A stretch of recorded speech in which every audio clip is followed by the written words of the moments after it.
రాష్ట్రంలో అధ్వాన్నంగా మారిన శాంతి భద్రతలకు అద్దం పడుతూ మరి చిలుకూరు బాలాజీ దేవాలయంలో పెద్దలు చాలా కాలంగా సౌందరరాజన్ గారు, వారి తర్వాత ప్రధాన అర్చకులుగా అదే రంగరాజన్ గారు ఇక్కడ ఏదైతే సేవలు అందిస్తున్నారో వారిని ఇవాళ అగౌరవం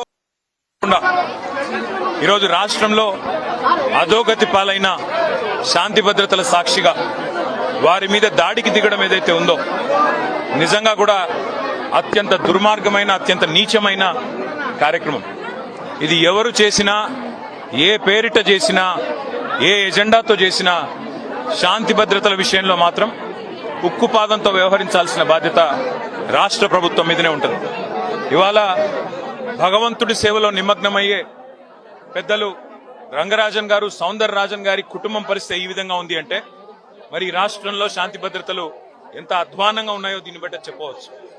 ఖచ్చితంగా ఈ దాడికి పాల్పడ్డ వాళ్ళు ఏ ముసుగులో ఉన్నా, ఏ జెండా పట్టుకున్నా వారిని కఠినాతి కఠినంగా చట్టపరంగా శిక్షించాలని చెప్పి రాష్ట్ర ప్రభుత్వాన్ని డిమాండ్ చేస్తూ భవిష్యత్తులో కూడా ఇలాంటి సంఘటనలు పునరావృతం కాకుండా కఠినంగా చర్యలు తీసుకోవాలి, కఠినంగా సమీక్షించి పూర్తి స్థాయి భద్రత కూడా అవసరమైతే వారికి ఏర్పాటు చేయాలి. ఎందుకంటే చిలుకూరు బాలాజీ ఆలయం ఇవాళ లక్షలాది మంది అభిమానులు వారికి ప్రపంచవ్యాప్తంగా ఉన్నారు.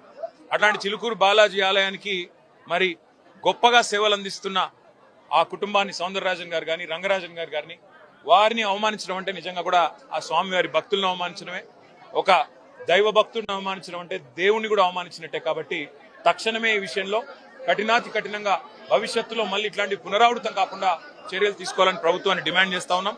ఆ సౌందరరాజన్ గారికి, రంగరాజన్ గారి కుటుంబానికి మేము పూర్తి స్థాయిలో అండగా ఉంటామని చెప్పి కూడా తెలియజేస్తాం. Thank you.